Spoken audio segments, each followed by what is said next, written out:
Good day everyone! How are you doing? Welcome to our poetry educational video.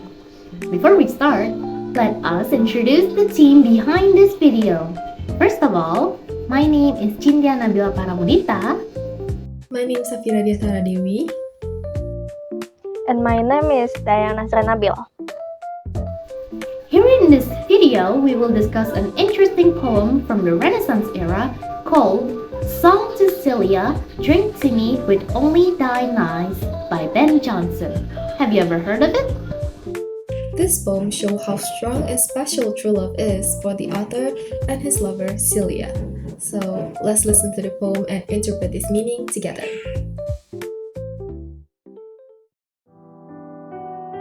Song to Celia by Jonson. Drink to me only with thine eyes, and I will pledge with mine. Or leave a kiss but in the cup, and I'll not look for wine. The thirst that from the soul doth rise, doth ask a drink divine. But might of Jove's nectar sup, I would not change for thine. I sent thee late a rosy wreath, not so much honoring thee, as giving it a hope that there it could not with it be. But thou thereon didst only breath, and send'st it back to me, since when it grows and smells, I swear, not of itself, but thee. So the overall meaning from Ben Jonson's poem Song to Celia is obviously about a very deep and very intense love that the speaker has for a woman named Celia. In the end, after begging her to give him a sign, he gets the sign, but it's not the one that he wanted.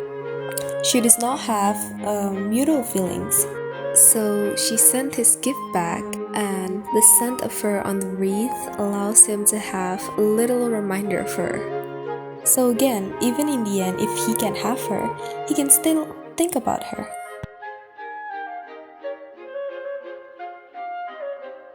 As you can see here in the first half of the poem, displays the speaker comparing drinking and wine to love. It starts within the first two lines of the poem, where the speaker tells his lover, "Drink to me only with thine eye, and I will pledge with mine." So this line describes eye contact between the speaker and his lover that is intimate, and he compares it to a toast that you might make while drinking. He tells her that if she made a promise to him with just her eyes, he will make a pledge or a promise in return, presumably one of his love and loyalty. In lines 3 and 4, the speaker continues to his lover by saying, "Or leave a kiss but in a cup, and I'll not look for wine." In the last two lines, the speaker continued to compare his lover's kisses to wine. In these two lines, the speaker is basically saying that if his lover were to kiss him, he would never need wine again, because he can get drunk by her love alone. By making this claim, he is saying that she is greater than all worldly pleasure, and he is willing to give them up to be with her. And next, we're going to look at the last four lines of the first stanza. "The thirst that from the soul doth rise, doth ask a drink divine, but my eye of Jove's nectar soup I would not change for thine." So he is comparing her to a very strong drink, a very indulgent wine. He wants to indulge in that, and he's asking for a sip of it as if her love was wine in a cup. And then, looking at Jove, he is actually the Roman equivalent of the Greek god Zeus. So Jove's nectar would be a very strong heavenly drinks of the gods. So he's saying that only the very strongest, heaviest drink of the gods could tempt him, otherwise away from her love, it would be the only thing that might be better. "I sent thee a late rosy wreath, not so much honoring thee as giving it a hope that there it could not with her be." In lines 9 through 12 of the poem, the lover sends Celia a wreath of flowers. The wreath is sent not so much to honor her, but in the hopes of determining the feelings that she has for him. He sends the flower in the hopes that her acceptance of them would reveal her love for him. He does not want to experience a quote-unquote wither hope. In the poem, the wreath of flowers is likely an image of the speaker's love for Celia. He did not want the wreath to wither just as he hoped her love for him would. The last 4 lines of the poem read, "But though there on this only breathe, and sends it back to me, since when it grows and smell, I swear, not to itself, but thee." What these lines are talking about is how the speaker was rejected unexpectedly. The whole poem, he has been talking about this woman that he loves, and he sends her the wreath as a symbol for the love and the relationship in hopes that it will prevent their love from quote-unquote withering. However, Celia does not feel the same, so she sends the wreath back to the speaker. And when she does this, she breathes on it, which gives him a little bit of hope in a way that it softens the blow. So the speakers understand that he has been rejected, but it's a nice reminder of her even if he can't have her.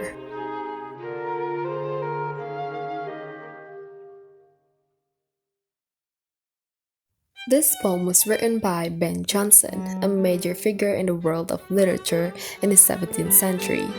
He was known for his play, but he also dabbles in poetry, as can be seen in the poem that we're analyzing, Song to Celia. He wrote many notable plays and was even friends with William Shakespeare. He was very famous in his time, and when Shakespeare died, he was regarded as the greatest living author. Song to Celia is contained within a book called Forest. It was written by Ben Jonson himself and was originally published in 1616. It is a love song from a suitor to his desired beloved. In the poem, the suitor desired to determine whether or not his beloved feels the same way towards him as he does towards her. Based on the year it was created, which is 1616, this poem comes from the Renaissance era.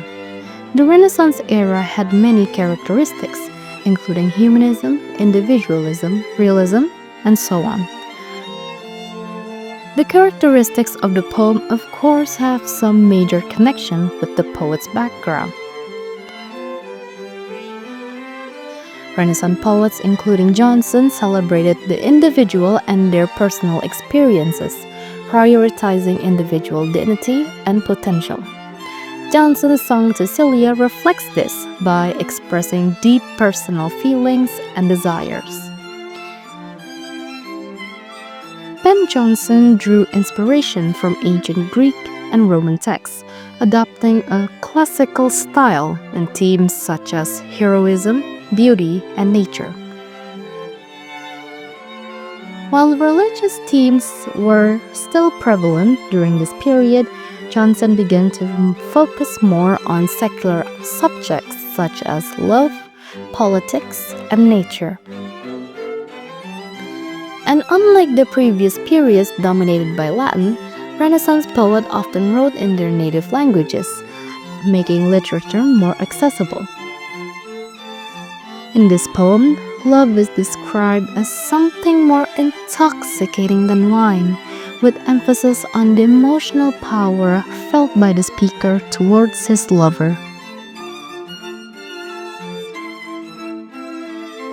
The poem consists of 2 octets, or 8-line stanzas, creating a balanced and symmetrical structure.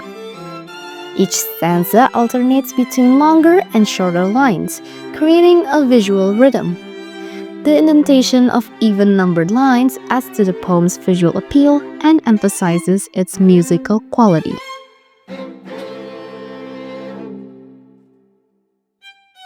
The poem features a structured rhyme scheme, specifically ABCB, ABCB for the first stanza and DEFE, DEFE for the second. This consistent pattern creates a musical flow that complements the poem's themes of love and longing. The poem includes instances of assonance, where similar vowel sounds are repeated within lines. For example, the E sound in Drink to Me Only with Thine Eyes. It creates a musical quality that enhances the emotional feel. Alliteration is employed throughout the poem, with repeated consonant sounds at the beginning of words. A phrase like rosy reef shows this device. Jonson uses repetition with phrases such as thine and eyes, and this emphasizes the speaker's feeling of longing and the emotional stakes involved in the relationship.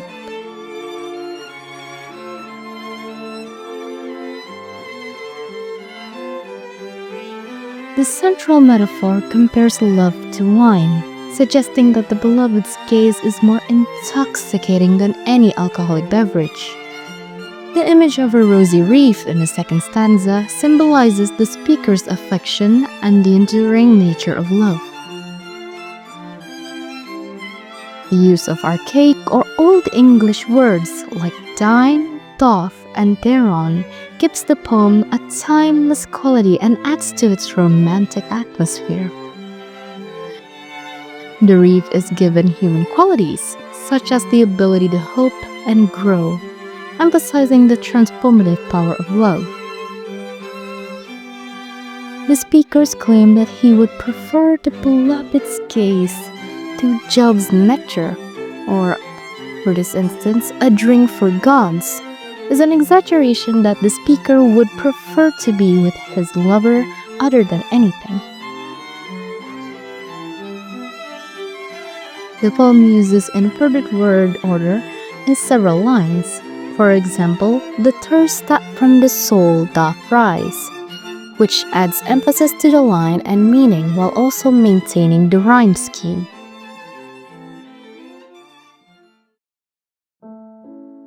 Every poem, of course, has its own meaning, depending on how the authors intend it or how you interpret it. To depend on our understanding, we will have to know about denotative and connotative meaning. But what are those? Denotative and connotative meanings are essential concepts in semantics that helps us understand how language conveys meaning.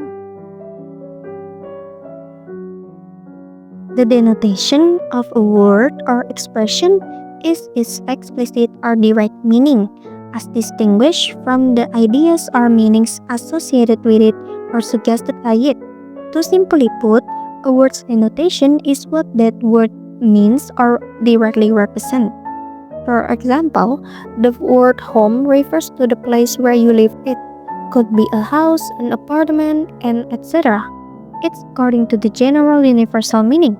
This is called the word's denotation. The meaning of denotation becomes more clear when it's contrasted with connotation.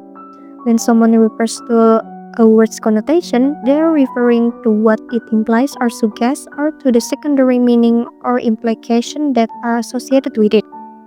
The word's connotation is commonly used in the phrase positive connotation and negative connotation. That's because people associate good or bad things with a lot of words.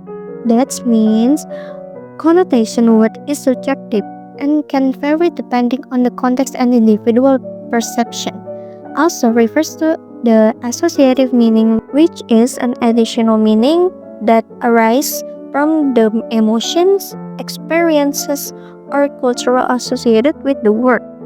For example, different from the denotative, the word home can mean a sense of security, comfort, and a sense of belonging. This association and implication make up the word's connotation.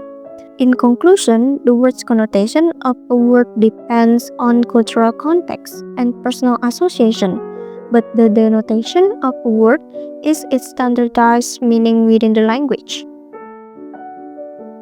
Another way to think about it is that a word's denotation is the same or about the same for most people.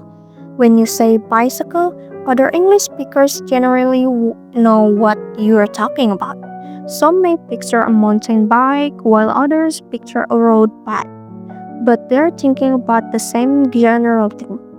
While a word's connotation may be widely shared, different words often have different connotation depending on the individual perception. In Ben Jonson's poem Song to Celia, the concept of denotative and connotative meanings play a significant role in conveying the speaker's emotions and intentions. Here, an analysis of both meaning as they relate to the poem. First, number 1. Drink to me only with thy nice. Denotation: the speaker literally asks Celia to drink to him only with her eyes. Connotation: the speaker asks Celia to acknowledge him with her gaze rather than with a drink. Number 2. Drink and thirst. Denotation in the literal meaning. Drink is to take liquid into the body through the mouth, and thirst is a feeling of needing or wanting to drink something. Connotation: these terms evoke feelings of desire or longing. Drinking is often associated with pleasure and satisfaction, while thirst symbolizes an intense craving for love or connection.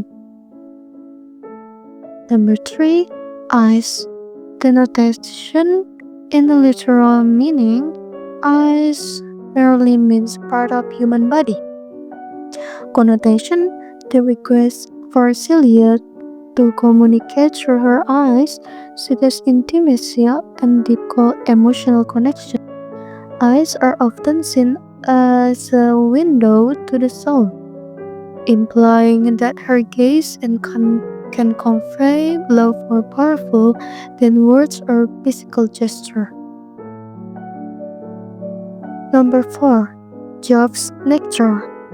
Denotation refers literally to the divine drink of the Roman god Jove, or Zeus.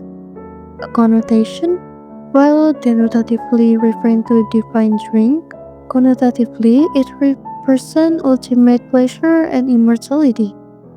The speaker elevates Celia love above even this divine offering, suggesting that her affection is more valuable than anything else.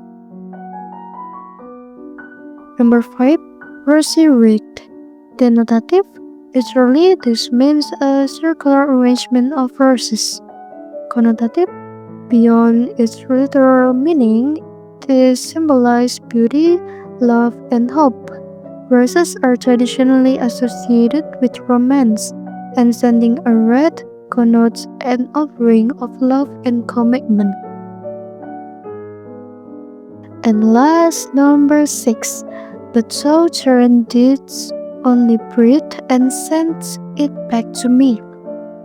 Denotative: the beloved Celia only breathes the rosy red that he sends to her, and she sent it back to the speaker. Connotative: the act of sending it back implies rejection but is interpreted by the speaker as a sign of her presence lingering in his life.